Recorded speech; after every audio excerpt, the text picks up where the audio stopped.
മലങ്കര സഭയിലേക്ക് ഉള്ള തന്റെ വരവുകൾ ഗൃഹാതുരത്വത്തിന്റെ ഓർമ്മകൾ നൽകുന്നതെന്ന് ജോർജ് കൂവക്കാട്ട് പിതാവ്. നാമഹേതുക തിരുനാൾ ആഘോഷിക്കുന്ന അത്യടുവന്ധ്യ ബസേലിയോസ് ക്ലീമിസ് കാതോലിക്ക ബാവതിരുമേനിയുടെ നാമഹേതുക തിരുനാൾ കുർബാനയിൽ സംബന്ധിച്ചു പ്രസംഗിക്കുക ആയിരുന്നു പിതാവ്. എനിക്ക് എന്നെ സംബന്ധിച്ചിടത്തോളം ഈ അനുഗ്രഹദായകമായ നിമിഷം ഗൃഹാതുരത്വത്തിൻ്റെ ഓർമ്മകളാണ്.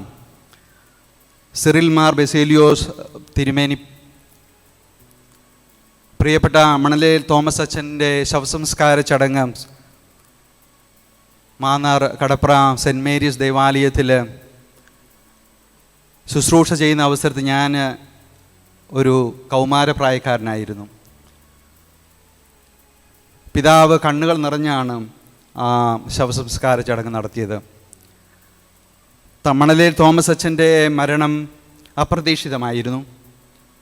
വളരെയേറെ അധ്വാനിച്ച മിഷനറി ആയിട്ട് ജീവിച്ച അച്ഛൻ ഈ അപ്രതീക്ഷിതമായ മരണത്തിന് മുമ്പിലും പുഷ്പഗിരി ആശുപത്രിയിലെ കിടക്കയിൽ എഴുതി വെച്ചു തൻ്റെ കശുവണ്ടി തോട്ടത്തിൽ ഓരോ കുട്ടികൾക്കും കൊടുക്കാനുള്ള കണക്ക്, ഓരോരുത്തരുടെയും പേര് ഓർമ്മിച്ച് നന്നായിട്ട് നല്ല ഇടയനായ ഈശോയുടെ ചിത്രം.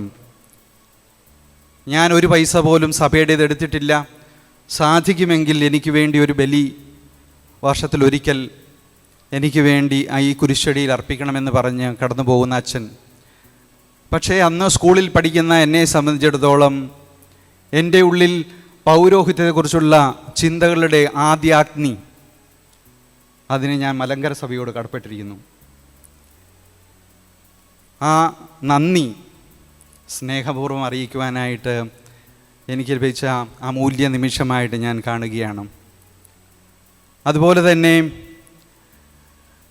ഞാൻ ഇവിടെ എത്തിയിരിക്കുന്ന അഭിമന്യ പിതാവിന് ആശംസകളും പ്രാർത്ഥനകളും ആണെങ്കിൽ പോലും പ്രഥമവും പ്രധാനമായിട്ട് നിങ്ങളുടെ എല്ലാവരുടെയും അനുഗ്രഹം മേടിക്കുവാൻ വേണ്ടിയാണ്.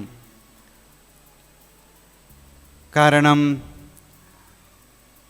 ജീവിതത്തിൽ ഒരിക്കലും സ്വപ്നം കാണാൻ കണ്ടിട്ടില്ലാത്ത ഒരു നിയോഗം സാധാരണക്കാരനായി എന്നെ തേടിയെത്തിയപ്പോൾ അത് തീർച്ചയായിട്ടും ഞാൻ വിശ്വസിക്കുന്നത് എൻ്റെ മാതാപിതാക്കന്മാരുടെയും അതുപോലെ തന്നെ കുടുംബാംഗങ്ങളുടെയും പ്രത്യേകമായ രീതിയിൽ എൻ്റെ വല്യപ്പച്ചൻ്റെയും വല്യമ്മച്ചിയുടെയും അതുപോലെ തന്നെ വൈദികരുടെയും ഗുരുഭൂതന്മാരുടെയും അഭിമന്യ പിതാക്കന്മാരുടെയും പ്രത്യേകമാം വിധം എൻ്റെ എളിയ ശുശ്രൂഷ ലഭിച്ച പാവപ്പെട്ടവരുടെയും അനുഗ്രഹത്തിൻ്റെ ഫലമാണെന്ന് ഞാൻ വിശ്വസിക്കുകയാണ്. അപ്പം അതുകൊണ്ട് പ്രത്യേകമായ രീതിയിൽ നന്ദി നിറഞ്ഞ ഹൃദയത്തോടെ ഞാനിവിടെ ആയിരിക്കുകയും നിങ്ങളുടെ ഓരോരുത്തരുടെയും അനുഗ്രഹവും പ്രാർത്ഥനയും വിനീതമായിട്ട് അപേക്ഷിക്കുകയും ചെയ്യുന്നു.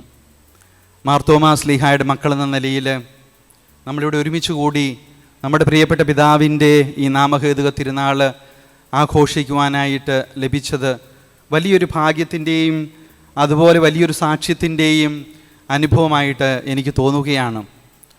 ഇപ്രകാരം ഒരു കൂട്ടായ്മ വീണ്ടും നമുക്ക് റോമിലൊക്കെ കൂടാൻ സാധിച്ചിരുന്നെങ്കിലെന്ന് ഞാൻ ആഗ്രഹിക്കുന്നു. നമ്മൾ ഒരുമിച്ച് മാർത്തോമാ ശ്ലീഹായുടെ മക്കളെന്ന നിലയിൽ ജൂബിലി വർഷത്തിലൊക്കെ സാധിക്കുമെങ്കിൽ നമുക്ക് ചിന്തിക്കാവുന്ന കാര്യമാണ്.